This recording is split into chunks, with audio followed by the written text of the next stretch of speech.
سلام، امیدوارم حالتون خوب باشه. من اومدم امروز این که تنبله خوشگل رو برای هالووین تزیین کنیم.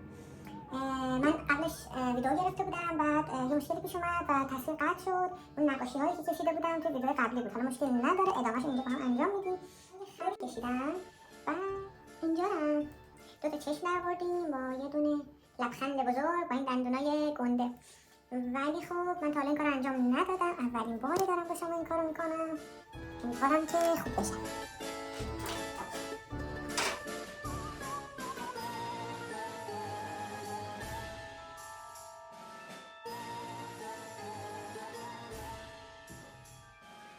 ما بریم کنیم برمیگردیم پیش شما. توی اینو تخلیه کردیم. حالا این قسمتی که قراره برش بزنیم رو بیشتر تخلیه کردیم. من چیزی که در مورد هالووین میدونم اینه که جشن باستانیه که از اروپا شروع شده و به آمریکا و بریتانیا و کانادا و اینا کشیده شده.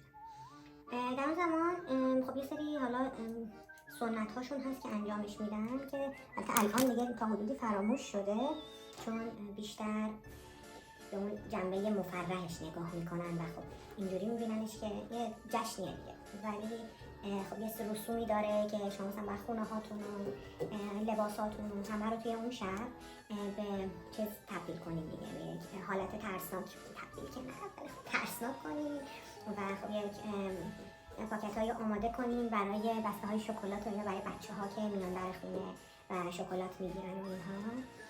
باید این چیزها رو آماده کنید دیگه که خودشون قدیمی هاشون این کار رو انجام میدن تا حدود. توی شب 31 اکتبر که به حس پایان تابستون و آغاز زمستون به حساب میاد، این جشن برگزار میشه. این جشن برگزار میشه که یه جورایی خداحافظی با تابستونه و میگن توی این شب، اعتقاد دارن توی این شب ارواح و موجودات فراتبیعی به زمین میان و براشون این جشن رو برگزار میکنن مثلا. ولی ما چون اعتقادی به این قضیه نداریم فقط در همین حد برگزارش میکنیم.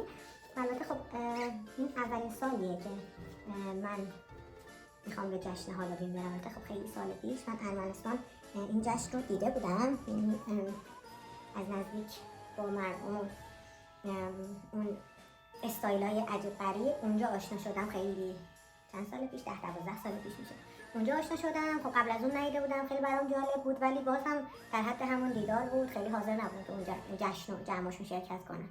الانم خیلی تمایل ندارم که برم تو جشناشون، ولی شهر بازی که میخوایم امشب بریم یه سری دیزاین های خاص و بامزه داره که بیشتر اونو میخوام برم ببینم و شاید قشنگ باشه. برای شما هم فیلم میگیریم میذاریم. حالا این ویدیو شاید از ویدیوهای دیگه زودتر آپلود شه، چون که از ویدیوهای قبلی حتی، چون که خب شاید خیلیا بخوان مثلا این تزیینو یاد بگیرن و بخوان انجامش بدن. من اینو میذارم که خیلی هم بلد نیستم، نه که بلد باشم انجامش بدم، ولی میذارم شاید یکی بخواد این آموزش رو ببینه. ولی خب بعداً ویدیوهای بیشتری آپلود میکنیم، بیشتر با هم آشنا میشیم.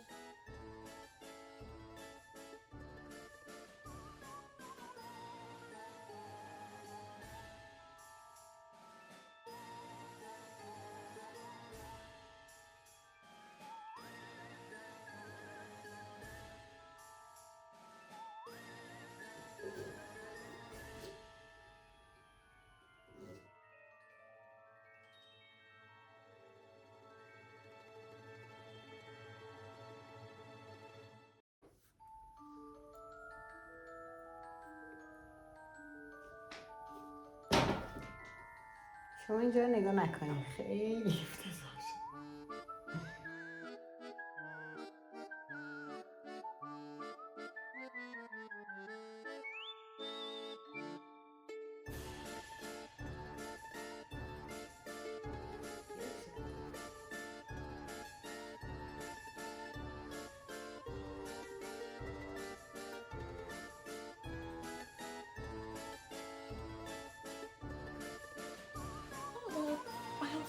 شما